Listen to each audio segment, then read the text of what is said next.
Hey YouTube, TCC Genesis here with a deck profile for Lunya, the Wolf Girl. She has a very unique ability to ping Resonators every time you attack, which is very useful with cards like Demon Flame. Basically Demon Flame. It pings well with Snow Whites, Hasters, Lightning, Lancelots, anything with First Strike basically. It allows Taro to be very strong. It's a 4 cost to J-activate to red to colorless. Very, very standard J-activate cost. Her ruler side, you don't really use that much, honestly. She's more of a finisher ruler. When she enters, she pings off something for 800 damage. Oh, only Resonators, not J/Resonators like Sylvia does, which can be boosted up with Leviathans. And she only has 2 limit counters before, so she has 2 chances to attack or block before she has to go back to the ruler side. But normally you will be using her as a finisher. So we move on to the Resonator list. We have 3 Rukgeg. Rukgeg basically tutors out the majority of the deck besides the 3 other Resonators, Taros that I run in here. And in combo with Guinevere's. This is basically the main red engine. Tap, sack, draw, search, draw 2, discard 1. Sends out the deck, tutors your whole deck. Guinevere is also a very strong reactionary card. Able to waste opponents' resources. Overall, a very strong card, and it has been strong since release. I used to not play any of these, and then with extensive testing, I moved them because I wanted to play them originally.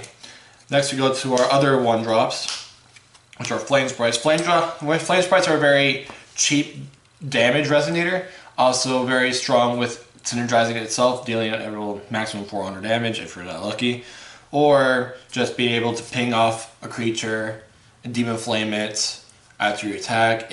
It's a very strong resonator in this type of deck list. Cheap damage, efficient removal combined with Demon Flames, Space-Time Anomalies, and Bears. Next on the list are 2-drops. The only 2-drop in the deck is Taro. Taro's effect is mandatory to search. So if you fail to search, you have to shuffle your deck, which does actually help sometimes. He also combines with basically all the Resonators besides Rukgeg, being able to deal damage to him by that one small ping, and then play him on turn 2 if you have the 2 black mana, which is a very strong tempo play. Deal 200 more damage, kill off a Resonator. I used to have a 4 of him, but it turned out to be sort of inconsistent, so I'm keeping him at a 3 of. He's been working out since testing. Overall strong list. I also have the black box in the side deck. We'll go over that later on. We play 4 Snow White. Snow White is basically the main killer in this deck. Swiftness and First Strike and being able to stack up the counters are very strong. Every time you swing, you get 1 damage, but you're able to boost that up to 3 damage, an extra 3 damage with her skill. Or you can stack up the counters as well. I like to stack up the counters sometimes, depending on if I'm able to keep them. But most of the time, you're always using the 400 damage. It's nice to be able to save it and be able to kill something bigger. But most of the time, you can always bear and beings that are bigger and kill them off based on anomalies or cards. Overall, she's a very strong Resonator in this deck, and I had to play her with 4 of because she's just that strong, very aggressive, very powerful. Next up, we play, as the last of Resonators, we play 4 Hasters. Hasters is very strong, being actually the strongest 3-drop in the game, being a 9/9 3-drop with Swiftness. The only downside, he has 2 limit counters. That's not really a downside because it goes back into your hand afterwards. It's not like it deals damage to you or anything, it just goes back into your hand. So he pings something for 500 damage most of the time, or just 1 damage here and then 400 damage to another Resonator. So the small pings of damage can really add up. Now we'll move on to spells. So spells, we play three Charles Transformation Magic. Transformation Magic is very strong. With the power of Quick Cast and Remnant, you're able to use this up to 6 times, sometimes 4, sometimes less. Oh well. But combos very well with Haster, combos very well with Snow White, being able to kill off big things, being able to kill off small things. Things like Ruck Eggs, things like Scouts, where you don't let your opponent search or draw. Familiar, so they don't search out Total Apostles. Overall, strong card. You can also combine it with Armless Bows. I don't have any, so there you go. We play 4 Mainless Smiths. The reason why we play 4 of these and not Alice's little Scorn Dark Alice is because we care more about removing counter spells. We play a very small Resonator list, so we want to make sure our Resonators are able to stay on board and able to resolve. Plus, the ability to give a +1/+1 counter to like a Flame Sprite, Snow White, even Ruck Egg sometimes. I find it hilarious when I put a counter on a Ruck Egg and then block and then Demon Flame to kill it off at the end of the turn. It's quite hilarious, actually.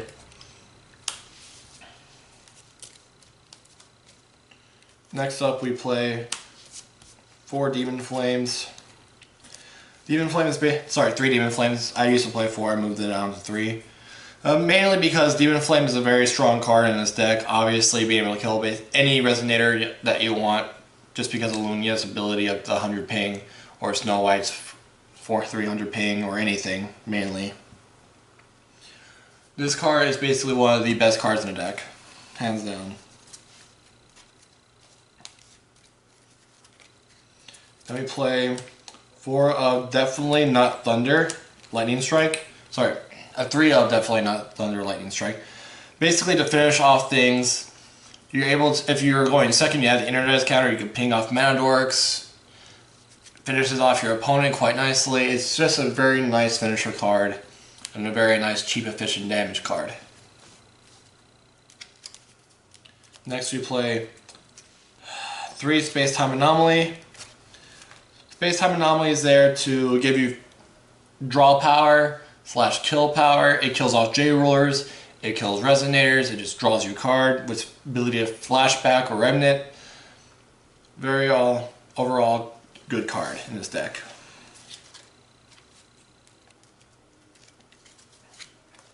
One Black Moonbeam, just because there's a lot of J-Rulers out there like Zero that we want to kill.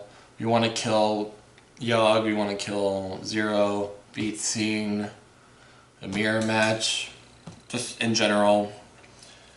It's a one-of card. You can side deck another one if you really need to. Then we go into Regalias. 1 Horn. Horn is just there to thin out, just to put back your deck into the deck.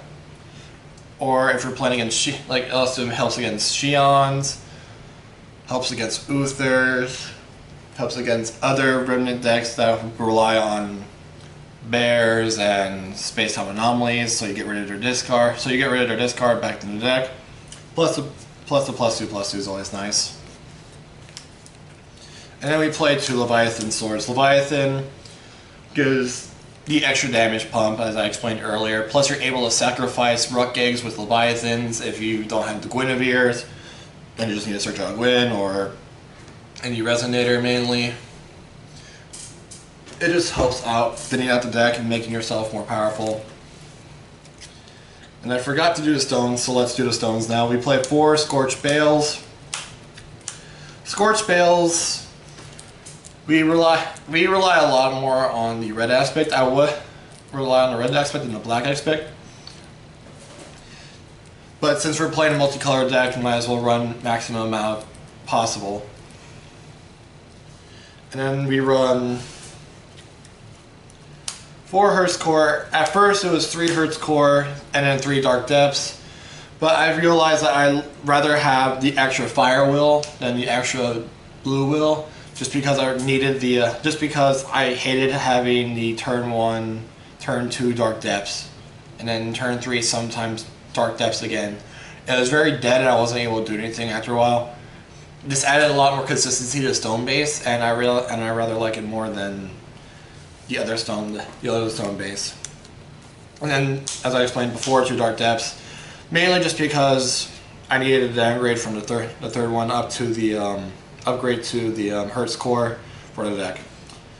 The more black you have, yes, the better, because you get the Taros, you have the Black Moonbeam, the Nameless Smiths, and all that, and the Space Time Anomalies. Now I'll move on to my side deck.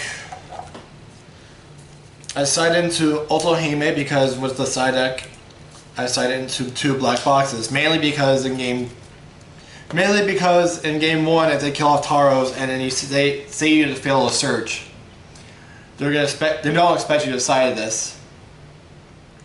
So I side this in game 2 to be able to thin out my deck and look for cheap kill spells and then combo with Ultahime. Plus, Ultahime is actually a decently big body, and with the ability of removing Resonators from the field, so that gets rid of Alice's, Familiars, Ruck Eggs, powerful cards that are still today's meta.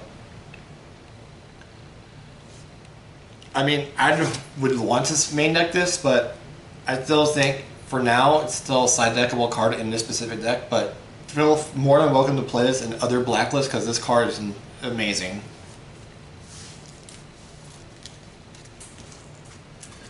I play 1 Bombardment because once again it's the filler card. I was thinking to myself, it looks cute, cheap damage, not bad. Finisher, not bad again. Then we play 2 Flame Traps. Flame Traps is very powerful, being able to kill off Elves, Machina. I didn't actually need to side this against Machina because the main list itself was strong enough to defeat Machina. Elves, depends on how they open up, was rather strong. So you want to get rid of swarm decks like Fairies, Elves, Machina, and so on. I play the 1 of Red Boy. Red Boy is very interesting in this deck. It's a very powerful creature, being able to deal maximum 800 damage? Yeah. It's basically a more expensive Flame Trap, but having a big body on board with First Strike is always helpful. 2 Dark Lapis' Dark Storm again. When we're playing against control decks, you just want to make them waste resources or use their counters on these rather than your Resonators. So I side these in against like Mikage control, Zero control, or basically really any control deck mainly. Waste your counters on spells rather than your Resonators. Then we play 3 Lunar Lakes because honestly getting Captain Hook sucks. And Valentina sucks. It's a very, very strong card in this meta. I am citing it in 3 because I do want to see it. And it also kills Adam Broly's. It stops Tamas if anything. If you're top decking a Tama, play Tama, you just kill the Tama and you can't do anything from there, I guess. Overall, amazing card. It kills How Long, which is very strong as well. And then 2 Ice Shackles. Ice Shackles is a very interesting card. It's mainly there for Mars, Mercurius, Machina matchups. It's just there to really slow them down, and then for them to force themselves to reactivate to be able to use the mana counters, and then you can kill them with Black Moonbeam if you have it in your hand. Overall, very strong card. If they haven't used their counters then, they'll never be able to use it ever if they don't get rid of the Ice Shackles. And then I was citing into Yogg because of Yggdrasil. Because of Yggdrasil being a prominent ruler in this meta, I needed something that could kill out Alice's quite easily. So by turn 7, I could J-activate for 6, kill the Alice avatar, and potentially maybe kill Yogg afterwards.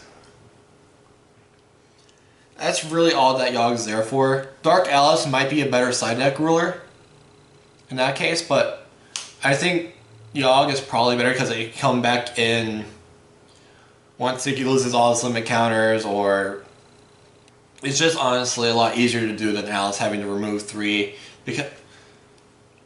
And honestly, it's a lot. No, Dark Alice is also a good side ruler. I'm not gonna explain otherwise. Like they're both reasonably good. The only reason why Alice is a little bit less viable, in my opinion, is because I don't have a Resonator cat right now, a spare Resonator cat, and that's pretty much the only reason why I'm not running Dark Alice. So, if you like the deck profile, leave a comment, leave a like, subscribe, and hope for many videos to come.